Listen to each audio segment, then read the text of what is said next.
露丝那恐怖的眼神比侯明昊脆弱的瓷牙还要惨。有很多经典的古装剧，大家应该都知道，例子包括《金婚》《大河》和《父母之爱》。虽然与四代同堂等早期作品略有差距，但仍算难得一见。广受好评的电影《人类时间》于今年年初上映，它在豆瓣上获得了高分，满分10分，8.1分。雷佳音、尹涛、宋佳等演员的演技精湛，浮华到在电影中深度还原了时代的质感。中央电视台的8个频道目前播放的《胡同》一个节目的昵称，获得了令人印象深刻的数据。该剧连续3天收视率破1，连续播出数日。尽管赢得了人们看电视的喜爱，但豆瓣却充满了负面评论。为什么会这样？天早和铁蛋是青梅竹马，他们的故事在《胡同3部曲》的第1段中讲述。这部分发生在中国解放和改革时期，这是该国时间线的早期。胡同这个词的字面意思是英语中的小巷，指的是连接中国传统社区住宅区的狭窄街道。马路的剧情是全新的，道具没有反映派对的戏剧性基调。店里的所有商品都是新的，看起来都不是他们那个时代的产品。小鲜肉的男主侯明昊是最受粉丝欢迎的。看一部古装片往往需要演员超越自己，这可能是一个挑战。粉丝们只是想看到一个新人担任他们熟悉的角色。侯明昊的容貌不符合当时的标准，他虽然穿着破破烂烂的布，但仍保持着一头韩式风格的整洁头发。如果不是因为这个，很多人会认为他在错误的工作室。侯明昊的身份在故事的后半段被揭穿之后，他穿着一身奢华的西装，更加肆无忌惮。这件戏剧性的17作品成为了他的时装秀。侯明昊的烤瓷牙是他是真人秀明星的最明显标志。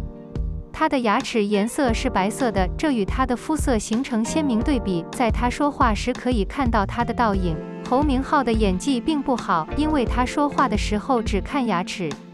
此外，在时代剧中看到烤瓷牙被认为是一个重大缺陷，连这种戏都忍不了了。但是看到赵露思的盯人本事，我实在是受不了了。剧中赵露思饰演的田枣是一位性格顽强固执的活动家，但赵露思显然已经习惯了待在舒适区，基本上是习惯性的扮演自己，并没有真正扮演角色本身，所以大家都能看到赵露思各种夸张的表情，让她的脸色不协调。女主给人的感觉不是很正常，出来的时候还处于兴奋状态。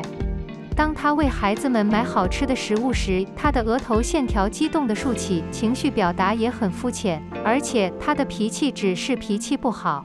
她喊着要和男主比试，却不觉得对方在让她，心里越想越开心。女主气得扭了扭身子，歪着脑袋，手指对着对方，眼睛瞪得大大的，嘴巴的形状不可思议，2口流鼻血还挺逗的。这样爆款的演技还是很少见的。后续剧情中，女主一边和邻居聊天，一边说话时盯着眼睛看，这是例行操作。她一听到消息，顿时激动起来，立刻瞪大了眼睛，就算张开嘴，我也得用手指头。这3个招数一出，众人皆是一惊。我真的很佩服对手演员的心态。和朋友聊天，我突然生气了，抬起脖子盯着他的眼睛，嘴巴变成了各种形状，眉毛要发力，额头的线条都露出来了，眉眼飞舞。他说不出是什么，他当时的情绪，这些只是他日常的一些表情，而他对敌方女主的爆发力更是更强。上一秒被表扬的时候，他激动得目瞪口呆，眼中都跳出了兴奋，嘴角还咧着嘴笑到脑后。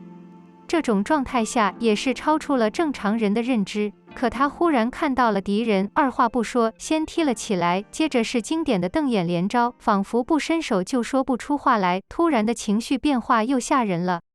能做出这样的举动，也是一种技能。当然，被虎势力附身的女主不会只有一个敌人。她只是看不起自己的生死，在拒绝的时候盯着他，因为她知道自己打不过任何人。只见女主人用鼻孔打量着他，眼珠子一波威胁，无形中加剧了他的嚣张。女主瞪眼后，带着后续的白眼包裹而来，直接给对方造成了精神伤害。撤退。还有一种状态，女主想展现自己的灵动，但还是用力过猛，睁大无辜的眼睛，缩脖子，摇头，把脸上的赘肉赶走。不是很协调。说实话，最后一个五官飞扬的95后小花就是大美女周叶了。演静态美人没问题，但稍稍费力就犯了错误，就像车祸现场一样，哭着向所有人泼水。浑身一颤，终于出现了一道委屈的目光，简直太神奇了。看来凝视世界的掌门人杨颖真的要在沙坡上被后浪给揍了。虽然 Cutout 和 Staring 是他的代表作品，但他已经很久没有出新作品了，可能要退缩了。大家可能没有注意到，孟美岐是凝视世界中最隐秘的人。因为是偶像出身，所以演的并不多，但不出声就已经是大片了。在真人秀节目中，他对学生们表演着不同的情绪，可惜同样的眼神让大家不知所措。孟美岐一直对自己比较自信。参加真人秀节目时，她会面无表情、毫无感情地背诵台词，这样的演技不丢人，尴尬无语。总而言之，《胡同》这部剧的质量并没有达到预期。侯明昊帅气的外表全程吸引了众人，但赵露思演技的全面释放却适得其反。这两个人的表演是极端的，年轻演员还需要很多。那你觉得他们两个的表现水平如何？肖战是上天赐予世人的礼物。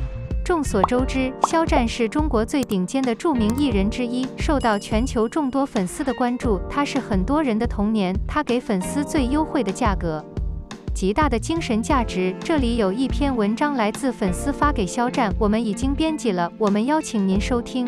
肖战，深情地生活在无情的世界里，感谢你克服一切困难来到我面前。6年前，肖战正式进入娱乐圈，让他充满了无限的向往，却几乎让他无法挽回。6年风风雨雨，6年风风雨雨，这位当年的业余小伙子可能万万没想到，他最终会成长为一个无比耀眼的巨星。一颦一笑都是重点，一举一动都是重点。他用了6年的时间，写出了一个只属于肖战的传奇故事。肖战是上天赐予世人最疼爱的孩子，和普通孩子一样，肖战也有一个顽皮而难忘的童年。在大学里，他也谈到了学生时代的轰轰烈烈的爱情，甚至到了结婚的地步。大学毕业后，我还做了1年的设计师。我经历了社会的起起落落。我和你我一样，是一个在社会压力下挣扎的普通人。生活，一次偶然的机会，他进入了娱乐圈，进入了大众的视野，走进了万千人心。从一开始的小心翼翼、战战兢兢、不知所措，到不断的学习和成长。25岁是很多艺人已经成名的年龄，而他才刚刚起步。与其他明星相比，他的性格缺乏棱角，过于温柔。在传统的教育中，温和、善良、尊重、节俭、仁义礼智信，通过16年的教育刻在了他的骨子里。他没有放弃我的傲慢，也没有我应该有的竞争精神。他说我想赢，但我不希望别人输。参与活动，永远站在边缘。太温暖是他给别人的印象。这种性格无论怎么看，都不会在这个热心、虚假、喧闹的娱乐圈中脱颖而出。但他骨子里的狠却值千言万语。他一直在默默地描述自己。他因跳舞而失去了指甲，一直练习到膝盖湿透。他在镜子前拼命地练习着自己的眼睛。他的眼睛从一开始就很虚弱，看着石头，他可以看到一泉水。他从一个体重160多公斤的普通人，成长为如今的绝世风华，一举一动都闪耀着瞩目的巨星。他遭受了一生中最大的打击，他害怕、困惑、无助、挣扎、下沉、绝望，跌倒又爬起来，万箭穿心，笼罩全身。他接受了命运的一刀又一刀，在无人的角落默默舔舐伤口，依旧追寻着最初的梦想。肖战给了我们最好的样品，让我们成为最好的自己。生活给了我痛苦，但我终究会抱着一颗不甘的心，执着地坚持做我想成为的人。谢谢你，肖战，你是上帝给我们最美丽的礼物。6年来，你惊艳了我的岁月。感谢您的辛勤工作。还有6年，让我陪你慢慢走。偶然在网上看到这篇文章，我们深受感动，祝愿肖战和他的粉丝们生活顺利。谢谢你的聆听。